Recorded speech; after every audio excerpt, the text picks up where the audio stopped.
네, 오늘 주제를 같이 한번 고백해 보겠습니다. 시작. 감사를 말하다. 네, 오늘은 추수감사절입니다. 기독교에 있어서 감사로 예배하는 특별한 날입니다. 사랑하는 성도 여러분, 감사 많이 하고 계세요? 감사.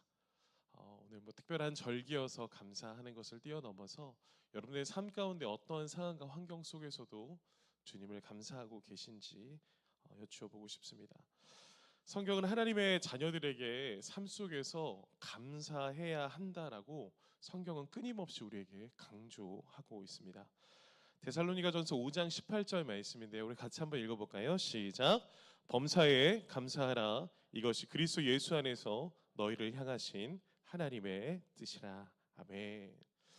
하나님께서는 우리에게 이 감사라는 것을 말씀하실 때 그냥 말씀하지 않으십니다. 무엇으로 말씀하시냐면 같이 고백하겠습니다. 명령으로 말씀하십니다. 감사의 중요성과 반드시 해야 하는 필요성 가운데 너희는 감사해야 할 것에 대해서 명령으로 말씀하십니다. 그러나 우리의 삶을 보면 감사하고 싶습니다. 내가 원하고 바라는 환경과 상황과 모습들이 채워진다면 우리는 감사할 의향이 있습니다. 그러나 때때로 우리의 상황과 우리의 환경의 모습들 앞에서 감사보다는 원망을 하는 우리의 모습을 바라보며 참 감사가 쉽지 않다라는 것을 보게 됩니다. 이 감사 어떻게 매번 할 수 있을까라는 생각을 하게 됩니다. 그 가운데 오늘 본문을 보니까 사도 바울이 우리가 지금까지 특세를 통해서 에베소서를 계속 보고 있지 않습니까? 에베소서가 어떻게 세워지고 어떻게 하나님의 말씀 가운데 건면되어 있는 걸 잘 알고 있습니다. 그런데 오늘 본문에 보면 사도 바울이 에베소 교회 성도들을 향해서 이렇게 이야기하는 겁니다. 제발 좀 하나님의 은혜 가운데 있는 에베소 교회 성도들아, 제발 좀 다른 말 하지 말고, 자 같이 한번 고백해 볼까요? 감사하는 말 하라. 하나님의 은혜를 경험하고 하나님의 뜻을 경험하고 하나님의 살아계심을 경험한 믿음의 성도들아, 제발 다른 말 좀 하지 말고 감사하는 말을 하라 라고 오늘 본문은 우리에게 말씀합니다. 강력하게 외치고 있습니다. 맞아요. 감사하고 싶습니다. 그러나 우리의 삶에 감사한 이유가 있어야 감사할 수 있지 않겠습니까? 라고 에베소 성도들이 반문할지도 모르겠습니다. 우리도 마찬가지입니다. 목사님, 감사하고 싶어요. 감사하겠습니다. 그런데 감사할 이유를 찾지 못했습니다. 라고 말한다면 우리는 어떻게 해야 되겠습니까? 성경은 감사하라고 하는데 왜 우리는 감사할 수 없을까요? 추수감사절 하나님 앞에 감사하라고 말하는데 우리는 무엇을 어떻게 감사해야 하는 것일까요? 우리의 입술에 감사하는 말, 감사를 말하기 위한 삶이 되기 위해서 오늘 본문 속에 감춰진 그 비밀한 일들을 우리가 함께 말씀을 통해 찾아보고자 합니다. 그러기 위해서는 우리가 먼저 이 에베소 교회가 있는 이 에베소 지역을 조금 이해하면 좋을 것 같습니다. 이 에베소라고 하는 지역은 항구 도시입니다. 그래서 항구 도시다 보니까 무역과 상업의 중심지였습니다. 많은 도시들 중에서 무역과 상업과 교통이 발전된 도시였습니다. 그러다 보니까 굉장히 그 지역이나 사회와 나라 속에서 굉장히 중요한 역할들을 감당했죠. 그런데 그러다 보니까 한 가지 안 좋은 점이 있었습니다. 문화가 발전하고 상업이 발전하고 교통이 발전하다 보니까 이들의 삶의 이 지역에 무엇이 발달돼 버렸냐면 같이 한번 고백해 볼까요? 우상의 중심지가 돼 버렸습니다. 지중해의 모든 무역과 교통의 중심지였고 지중해의 모든 상권과 경제, 돈의 흐름이 이 에베소 중심을 통해서 시작되었고 마무리가 되었습니다. 그러다 보니 또 어떤 문제가 생겼냐면 돈 문제가 이 지역 가운데 크게 일어나기 시작했고 탐심과 탐욕의 문제가 가장 중요한 화두가 되어버린 지역이 에베소 지역이었습니다. 그러다 보니까 우상 숭배가 많이 일어나는 지역이다 보니까 여기 에베소에는 아데미 여신상이라고 하는 우상 숭배가 크게 일어나기 시작했습니다. 이 아데미 여신상이라고 하는 이 우상은 풍요와 다산의 여신입니다. 근데 이 아데미 여신상이 이렇게 보니까 조금 작아 보이죠. 이 크기가 이 시대 당시에 얼마나 했냐라고 한다면 높이가 120m, 넓이가 60m.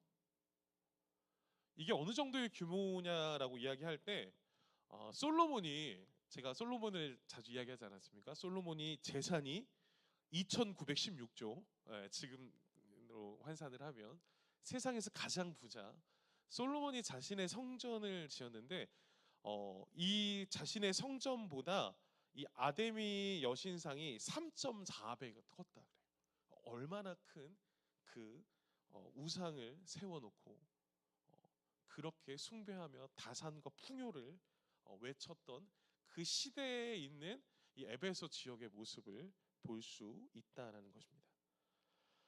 그러다 보니까 이 신상들 앞에 이 풍요와 다산을 위해서 이들은 제사하기 시작했습니다. 예배를 했다라는 거죠. 그런데 다산과 풍요를 나타내는 거다 보니까 이들이 하는 예배 행위가 무엇을 일삼았냐면 음란을 일삼았습니다. 그래서 이 에베소 시대에 있었던 이 지역과 사회가 문화가 음란한 시대였습니다. 근데 그들은 이 음란한 것이 당연한 거예요. 왜냐하면 예배의 행위였습니다. 그 예배의 행위가 사회의 문화로 자리 잡았고 사회에 있는 많은 사람들이 하나의 문화처럼 누려버리는 그런 음란한 시대가 바로 이 에베소 시대였습니다. 그런데 문제는 여기에 있습니다.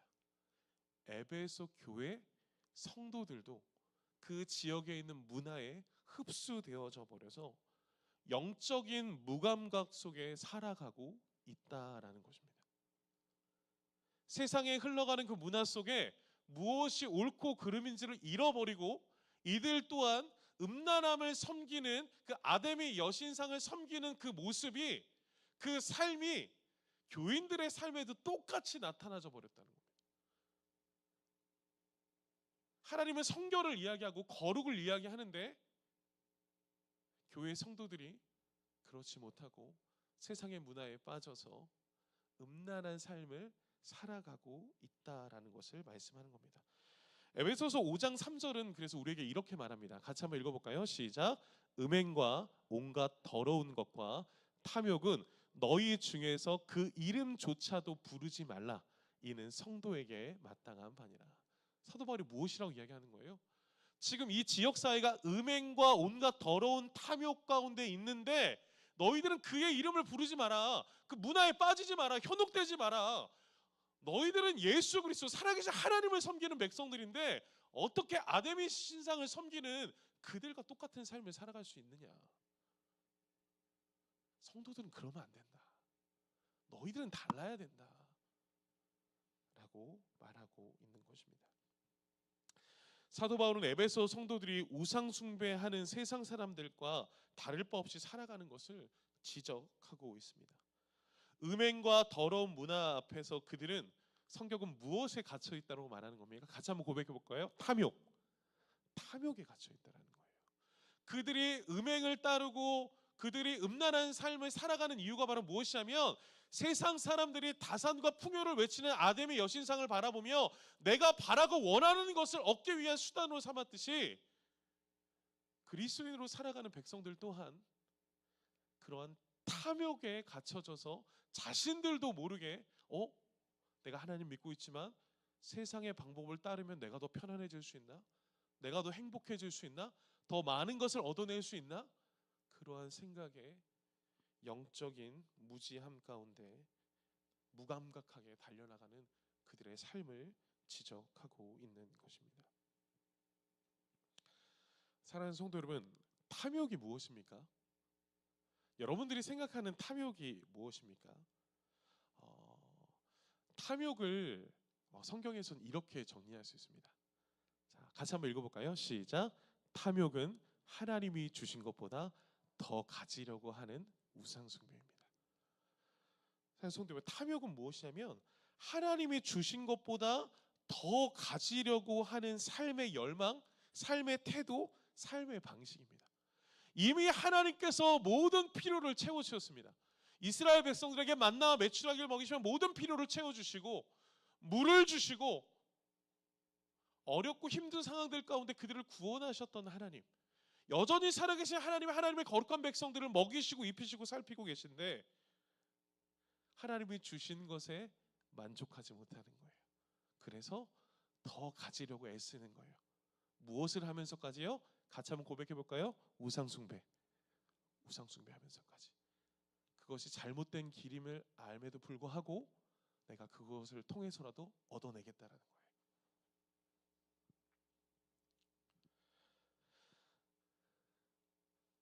이로 인해 우리의 탐심이, 나의 탐심이 하나님을 바라보지 못하게 하고, 그러다 보니 내 삶에 만족하지 못하다 보니 우리의 입술에 뭐가 사라지는 거예요? 같이 한번 고백해 볼까요? 감사가 사라지는 거예요.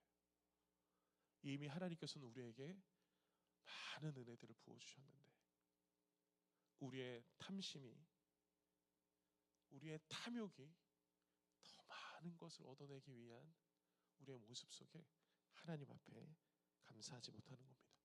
그래서 오늘 본문 4절은 우리에게 이렇게 고백합니다. 우리 4절을 다시 한번 고백해 볼까요? 시작. 누추함과 어리석은 말이나 희롱의 말이 마땅하지 아니하니 오히려 감사하는 말을 하라. 누추함과 어리석은 말이나 희롱의 말, 이것을 성경적으로 표현하면 어떤 모습이냐면 이 시대 속에서 있는 그 세상의 풍습 속에 있는 음란한 말을 이야기하는 겁니다. 이들도 모르게 교회 공동체 안에서 누추한 말, 어리석은 말, 이 희롱의 말, 이런 말들을 하면서 다산의 부요함을 이야기하기 시작하고 성경과 하나님의 말씀을 이야기하는 것이 아니라 다른 말을 찾고 하는 그 모습들 가운데 너희들은 그러한 삶을 살아내면 안 된다. 너희들은 다른 삶을 살아내야 된다. 하나님의 뜻 가운데 삶을 살아가야 된다. 음란을 멈추고 우상숭배 말을 멈추고 성도의 입술이 무엇을 외쳐야 된다는 것입니까? 함께 선포합시다. 감사해야 된다는 겁니다. 이 감사하다라는 뜻은 무엇입니까? 하나님을 잃어버리지 말라는 겁니다. 하나님께로 돌아오라는 겁니다. 너희들에게 행하신 하나님의 놀라운 은혜를 바라보고 그 은혜를 바라보며 감사함으로 말미암아 너희들의 모든 우상들을 끊어내고 하나님 앞에 돌아올 것을 요청하고 있는 사도 바울의 권면인 것입니다. 사랑하는 성도 여러분, 구약 시대에 보면 하나님께서 중요하게 여기셨던 3대 절기가 있죠. 여러 가지 말로 부릅니다. 유월절, 칠칠절, 초막절이라 하고 부활절, 맥주감사절, 추수감사절이라고 부르기도 합니다. 근데 이 시대 당시에 이거를 좀 편하게 설명을 해보면 이렇게 정리할 수 있습니다. 우리 같이 한번 고백해 볼까요? 부활절, 맥주감사절, 추수감사절, 이렇게 세 개의 3대 절기, 이스라엘 백성들이 주신 그 절기를 우리가 이 시대에, 이 신약 시대에 와서 부활절과 맥주감사절과 추수감사절로 지킵니다. 이 유월절이라고 말하는 부활절은 바로 무엇입니까? 애굽에서 죽을 수밖에 없는, 노예 생활을 해서 죽을 수밖에 없는 그들을 하나님께서 구원하신 것, 그 은혜에 감사하는 날, 그날이 바로 유월절, 부활절을 의미합니다. 우리에게도 마찬가지죠.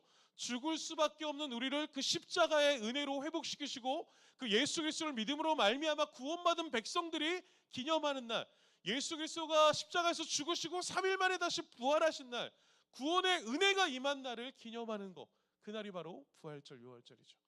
맥주감사절은 무엇입니까? 이스라엘 백성들이 보리나 비를 첫 열매로 거두어서 여기까지 인도하신 하나님 앞에 감사하는 것, 그 하나님의 은혜를 찬양하는 것, 그것이 바로 맥주감사절이고, 그리고 오늘 우리가 드리는 이 추수감사절은 무엇입니까? 가을의 모든 추수를 마치고 한 해의 농사가 끝이 나서 한 해를 지키신 하나님 앞에, 또 앞으로 한 해를 살아갈 수 있도록 우리에게 모든 필요를 채워주신 하나님 앞에 감사하는 절기, 그 절기가 바로 추수감사절입니다. 결론적으로 이 3대 절기를 통해 우리가 바라볼 수 있는 공통점은 바로 무엇이냐면, 지금까지 우리를 지키시고 먹이시고 입히시고 책임지시는 구원의 하나님 앞에 같이 선포합시다. 감사로 예배하라는 거예요. 하나님 잃어버리지 말라는 거예요. 세상 시선은 뺏기지 말라는 겁니다. 세상의 탐욕 앞에, 세상의 탐심 앞에 우리의 시선을 두지 말라는 겁니다. 그래서 하나님께서 신명기 8장 12절부터 14절까지 말씀을 보면 하나님께서 반복해서 말씀합니다. 내가 먹어서 배부르고 아름다운 집을 짓고 거주하게 되며 또 내 소와 양이 번성하며 내 은김이 증식되며 내 소유가 다 풍부하게 될 때 내 마음이 교만하여, 우리 빨간색만 같이 한번 읽어볼까요? 시작. 내 하나님 여호와를 잃어버릴까 염려하노라. 하나님이 염려하신대요. 저 여러분들의 모습을 보며 우리가 배부르고 잘 먹고 살 때 하나님은 염려하신대요. 무엇을요? 여호와는 너를 애굽 땅 종되었던 집에서 이끌어내신 구원의 하나님을 잃어버릴까 봐 하나님은 염려가 되신대요. 그래서 하나님께서 염려하시는 가운데 우리가 하나님 앞에 집중하고 하나님 앞에 돌아오게 하시기 위한 장치가 무엇입니까? 같이 선포하겠습니다. 감사라는 거예요. 여러분, 오늘 우리가 추수감사절로 하나님을 예배하는 것은 어떠한 대가를 원하셔서 예물을 드리고 절기를 지키라고 하신 것이 아닙니다. 우리에게 감사로 하나님 앞에 예배하라고 하신 것은 하나님을 기억하고 하나님의 살아계심과 역사하심을 인정하게 하시기 위한 하나님의 은혜의 수단, 바로 감사의 절기임을 믿으시기를 간절히 축복합니다. 그래서 우리는 하나님이 주신 은혜 앞에 왜 감사해야 되는지, 어떻게 감사해야 되는지를 우리는 발견하게 됩니다. 시편 50편 23절은 우리에게 이렇게 말씀합니다. 함께 선포합시다. 시작. 감사로 제사를 드리는 자가 나를 영화롭게 하나니. 우리의 마음과 중심을 다하여 하나님 앞에 감사로 예배하기 시작할 때 하나님께서는 기뻐하심을 믿으시길 간절히 축복합니다. 하나님은 우리가 감사 절기를 통해 우리를 지키시고 보호하시는 구원의 하나님을 예배하기를 원하신다는 것입니다. 사랑하는 성도 여러분, 이 하나님의 은혜를 잊지 말고 주께 돌아오라는 이 하나님의 강력한 의지 앞에 순종하며 감사하시는 저 여러분들의 삶이 되시길 간절히 축복합니다. 그래서 추수감사절은 하나님의 주권을 인정하는 겁니다. 하나님의 살아계심을 인정하는 겁니다. 세상 앞에 나의 시선을 두는 것이 아니라 하나님의 주권 앞에 나의 시선을 두고 내 삶에 그분이 베푸신 풍성한 은혜를 바라보는 것, 그것이 바로 추수감사절입니다. 사랑하는 성도 여러분, 저 여러분들에게 받은 가장 큰 은혜가 무엇입니까? 여러분들이 누리고 있는 가장 큰 은혜가 무엇입니까? 저는 여러분들이 누린 가장 큰 은혜가 이것이라고 생각합니다. 요한복음 3장 16절입니다. 같이 한번 고백하겠습니다. 시작. 하나님이 세상을 이처럼 사랑하사 독생자를 주셨으니 이는 그를 믿는 자마다 멸망하지 않고 영생을 얻게 하려 하심이라. 사랑하는 성도들, 이 말씀을 믿으십니까? 이 말씀을 믿으십니까? 이 말씀을 믿으신다면 우리의 인생의 가장 큰 감사가 오직 예수 그리스도 한 분이 되는 줄 믿습니다. 그분 한 분만으로 우리가 감사할 수 있는 것입니다. 내가 원하고 바라는 탐심과 탐욕이 채워지지 않았을지라도 우리가 감사할 수 있는 이유는 내 안에 살아계신 예수 그리스도를 믿는다라면 그 은혜 앞에 감사하시는 저 여러분들 되시길 간절히 축복합니다. 요한복음 14장 6절입니다. 또 한번 선포하겠습니다. 시작. 예수께서 이르시되 내가 곧 길이요 진리요 생명이니 나로 말미암지 않고는 아버지께로 올 자가 없느니라. 아멘. 사랑하는 성도 여러분, 그 구원의 하나님께서, 그 예수 그리스도께서 우리의 길이요 진리요 생명 되신 줄 믿습니다. 그 은혜를 바라보며 달려갈 수 있다는 것, 여러분, 이것이 얼마나 큰 은혜입니까? 세상에서 길을 잃지 않고 방황하지 않고 주님께로 돌아오고 주님을 따라갈 수 있다는 축복이 우리에게 얼마나 큰 감사입니까? 세상 사람들 방황합니다. 내 탐욕과 탐심을 향해 잘못된 우상들을 섬기며 나아가는 이때에 우리의 길이요 진리요 생명 되신 예수 그리스도가 우리의 삶의 주인 되셨다는 것, 이것이 우리의 인생의 가장 큰 축복이요 가장 큰 행복임을 믿으시는 저 여러분들 되시기를 간절히 축복합니다. 그래서 사랑하는 성도 여러분, 우리는 이 은혜 안에 우리가 달려나가시는 겁니다. 사랑하는 성도 여러분, 감사는 하나님을 인정하는 믿음의 고백입니다.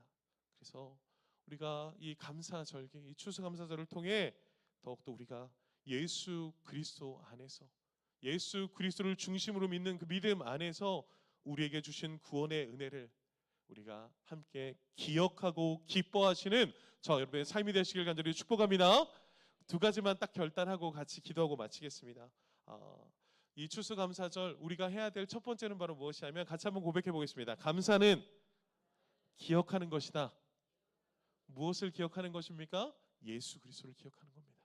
그 예수 그리스도의 십자가의 은혜를 기억하시는 겁니다. 그 구원의 은혜를 기억하셔서 우리가 다시금 하나님께로 온전히 돌아서는 믿음의 삶을 살아내시기를 간절히 축복합니다. 추수감사절 우리의 마음과 삶과 우리의 온 인격을 주님 앞에 드리시는 저 여러분의 삶이 되시길 간절히 축복합니다. 두 번째입니다. 같이 고백하겠습니다. 감사는 기뻐하는 것이다. 그래서 감사는 기뻐하는 겁니다. 나에게 행하신 하나님의 놀라운 은혜, 그 십자가의 은혜를 감사하며 그 은혜를 기뻐하는 것입니다. 그 기뻐하는 행동이 바로 무엇입니까? 같이 선포합시다. 예배하는 겁니다. 하나님, 내 삶에 주신 그 하나님의 놀라운 은혜의 감사 앞에 내가 기쁨으로 나아갑니다. 하나님, 내 상황과 환경이 어떨지라도 하나님이 주신 은혜 앞에 나는 기쁨으로 나아갑니다. 사랑하는 성도 여러분, 하나님이 주신 은혜 앞에 기뻐하시기를 간절히 축복합니다. 그리고 이 기쁨이 내 안에만 있지 마시고 이 기쁨이 예수 그리스도께서 우리에게 명령하셨던 것처럼 땅 끝까지 복음이 흘러가는 데 쓰임받는 저 여러분들의 삶이 되시길 간절히 축복합니다. 기쁨의 소식, 우리는 이것을 복음이라고 이야기합니다. 이 복음을 영어로 무엇이라고 말합니까? 굿뉴스라고 말하죠. 좋은 소식이라고 말합니다. 사랑하는 성도 여러분, 이 좋은 소식, 이 기쁨의 소식, 나를 변화시키신 게 하나님의 놀라운 그 은혜, 그 예수 그리스도의 복음을 나만 가지지 마시고 그 사랑을 땅 끝까지 흘려 보내시는데 쓰임받는 저 여러분들의 삶이 되시길 간절히 축복합니다. 여러분들의 가정 가운데, 여러분들의 친구 가운데, 여러분들의 직장 가운데, 그리고 이 지역 가운데. 여러분, 우리 바구니 왜 모아놨습니까? 저희 아이들이 어제 저녁에 밤에 제가 교회인데 전화가 왔어요. 아빠, 사과를 가져가야 되는데 너무 작아요. 그래서 얼른 쿠팡에 시켜. 이 사과랑 감이 무슨 의미가 있다고? 네, 여러분들 사과 감 그냥 담으시지 마시고 예수 그리스도의 그 감사의 마음을 담으시길 간절히 축복합니다.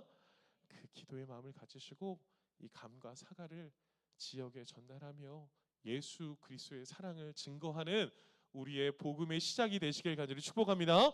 그래서 그 지역들을 함께 기도하며 예수 그리스도의 사랑을 전하는 이번 우리 추수감사절의 축제가 되기를 간절히 축복합니다.